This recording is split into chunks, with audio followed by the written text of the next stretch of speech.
Yeah. Possibly two of the most chilling words in movie history. Poltergeist, a petrifying tale about angry spirits who terrorize a suburban family, became an instant horror classic in 1982. But behind the scenes, makers of the frightening film may have unwittingly unleashed a deadly curse. At number 2 on the countdown, the Poltergeist Curse. There's one thing every scary moviegoer knows. You don't mess with the dead. The big screen family in Poltergeist learned that lesson the hard way. From the get-go, producers may have unknowingly taunted the spirit world. In one of the film's creepier moments, JoBeth Williams winds up in the backyard swimming pool with a group of recently unearthed skeletons.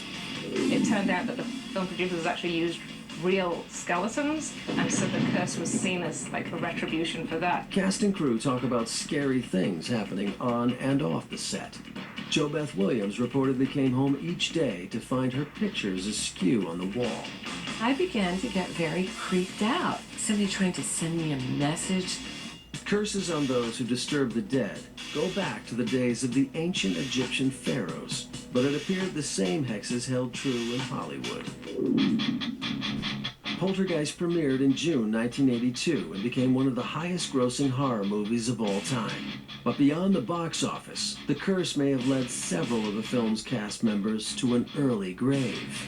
There were so many deaths connected with the film that just seemed to go beyond the bounds of coincidence. Months after the film's release, Dominique Dunne, the 22-year-old actress who played the family's eldest daughter, was killed in one of Hollywood's most shocking crimes. On October 30th, Dominique was strangled to death by her ex-boyfriend.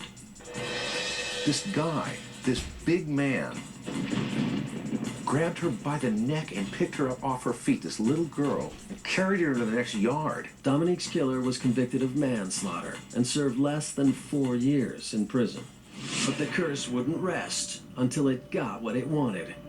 3 years later, during the filming of the movie's first sequel, problems on the set caused some cast and crew to wonder if there might actually be a poltergeist at play. There were a series of other events, less dramatic, accidents, fires, casualties, that suggest that there were unusual forces at work behind the scenes. Actor Will Sampson was a Creek Indian and a shaman. He believed it was necessary to perform an exorcism on the set. He went in there and did this Cherokee Crow cleansing ceremony. And there wasn't any problem after that. But not for long. Months before the film's 1986 release, 60-year-old actor Julian Beck died from stomach cancer. Will Sampson was next. He died from complications after a heart and lung transplant operation. He was 53. Poltergeist 3 began shooting that spring under a cloud of concern for the film's youngest star. Heather O'Rourke, who played Carol Ann, was suffering from a mysterious illness. She had a kind of a strange stomach complaint, a bowel obstruction that was just previously undiagnosed, rushed to hospital in the middle of the night, and simply died completely out of the blue. Heather was just 12 years old.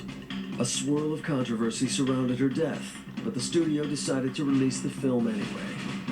It was a box office bust. Heather O'Rourke was laid to rest in the same cemetery as her screen sister, Dominique.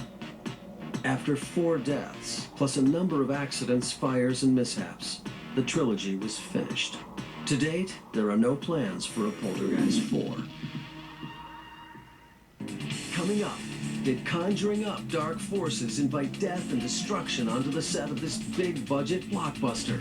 He was found at the foot of the bed. It actually made 2 full flips, landed on its roof. We'll reveal the #1 Hollywood curse when Doomed to Die returns.